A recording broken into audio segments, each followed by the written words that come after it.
Las relaciones entre israelíes y palestinos han sido complicadas desde el principio. En este video vamos a centrarnos en la cuestión de los asentamientos judíos. Así se llama a las comunidades judías construidas por Israel en territorio ocupado a los palestinos tras la guerra de 1967. Por cierto, este video es el segundo de una miniserie sobre el conflicto entre israelíes y palestinos. Si no has visto el primero sobre cómo empezó todo, haz clic aquí o en el enlace de la descripción. Bueno, durante el mandato británico en Palestina, entre los años 20 y los 40 del siglo pasado, miles de judíos emigraron hacia la región. Pero tras el Holocausto y la posterior creación del Estado de Israel, en el 48, la población judía de la zona creció exponencialmente.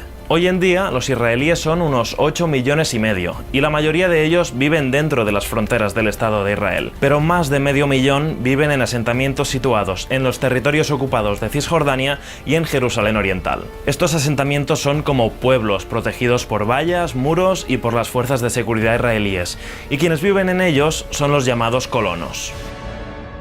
Pero ¿por qué son tan problemáticos estos asentamientos?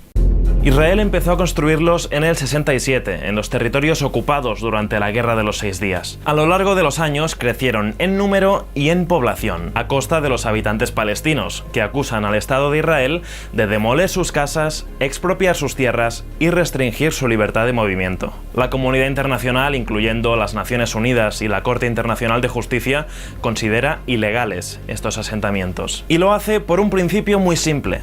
La Convención de Ginebra prohíbe que un país traspase su población a un territorio que ha ocupado militarmente. Sin embargo, los israelíes aseguran que esta regla no puede aplicarse a Cisjordania. Según ellos, Cisjordania no es un territorio ocupado porque antes del 67 no había una soberanía clara. Es decir, argumentan que antes de que ellos llegasen, ese territorio no era oficialmente de nadie. Por otra parte, los asentamientos judíos convierten al territorio palestino en un mosaico fragmentado, y los palestinos afirman que eso supone un impedimento más para el anhelo de un Estado propio. Y aquí hay que hablar de otro protagonista de este conflicto, la Organización para la Liberación de Palestina, liderada por Yasser Arafat.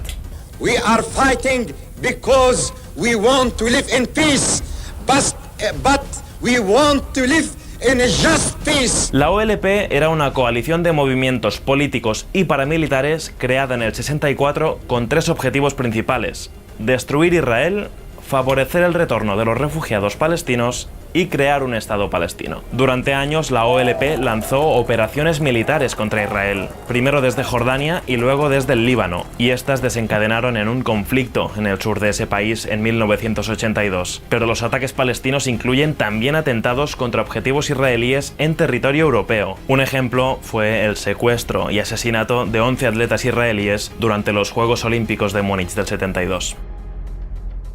Lo cierto es que durante años el conflicto entre palestinos e israelíes mantuvo a la región en tensión. Seguro que has visto estas imágenes alguna vez: chicos lanzando piedras contra tanques del ejército israelí. Esta guerra de las piedras fue durante mucho tiempo el símbolo de este conflicto. Y es que el hacinamiento en los territorios ocupados, las difíciles condiciones económicas y los choques entre el ejército israelí y la población palestina hicieron estallar protestas violentas en el 87. Fue lo que se llamó intifada, una palabra árabe que quiere decir levantamiento. Un año después, Jordania renunció a sus pretensiones sobre Cisjordania y reconoció a la OLP como el único representante legítimo del pueblo palestino. Esa primera intifada acabó en el 93, con la firma de los acuerdos de paz de Oslo entre la OLP y el Estado de Israel. Ese acuerdo fue muy importante en ese momento, porque significó la renuncia de la OLP a la violencia y el terrorismo, y su reconocimiento del derecho de Israel a existir en paz y seguridad. También porque se creó la Autoridad Nacional Palestina, que años más tarde, en 2013, adoptaría oficialmente el nombre de Estado Palestino, reconocido por 139 de los 193 países que forman la ONU. Y finalmente porque supuso la división de Cisjordania en 3 sectores administrativos, llamados Área A, Área B y Área C. El Área A está administrada en exclusiva por la Autoridad Nacional Palestina. El Área B está bajo control administrativo de la Autoridad Nacional Palestina y el control militar de Israel. Y el Área C, donde están los asentamientos israelíes, está completamente administrada por Israel. Sin embargo, en los años siguientes a los acuerdos de Oslo y tras la cumbre de paz de Camp David del 2000, las relaciones entre ambas comunidades siguieron muy tensas y los enfrentamientos violentos se mantuvieron. 2 años más tarde, en 2002, Israel empezó la construcción de una barrera de vallas y hormigón de varios kilómetros de largo, que pasa también por el territorio palestino y que sigue construyendo a día de hoy. Las autoridades internacionales han criticado en repetidas ocasiones a los gobiernos israelíes y han solicitado la destrucción del muro. Sin embargo, Israel ha seguido con las obras, dice, para proteger a su población de los ataques palestinos. En el 2000 se produjo un hecho muy importante puramente por su simbología. El entonces candidato a primer ministro de Israel, Ariel Sharon, visitó la explanada de las mezquitas. Los palestinos enfurecieron y se inició la segunda intifada, mucho más violenta que la primera. Terminó en 2005, con la retirada de Israel de Gaza. La última escalada masiva de violencia estalló en 2017, motivada por la decisión del presidente de Estados Unidos, Donald Trump, de reconocer a Jerusalén como la capital del Estado de Israel. De hecho, en las últimas décadas las administraciones estadounidenses se han mostrado cercanas a Israel. En los últimos años, las Fuerzas Armadas israelíes han llevado a cabo numerosos bombardeos, tanto en la Franja de Gaza como en menor medida en Cisjordania.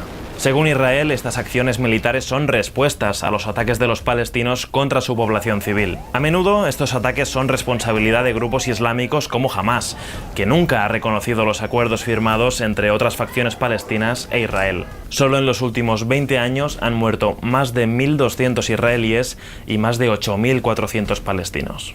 En el siguiente vídeo, el último de la serie, hablamos del papel de Jerusalén en el conflicto, la ciudad sagrada, reclamada por todos. Para verlo puedes hacer clic aquí o en el enlace de la descripción.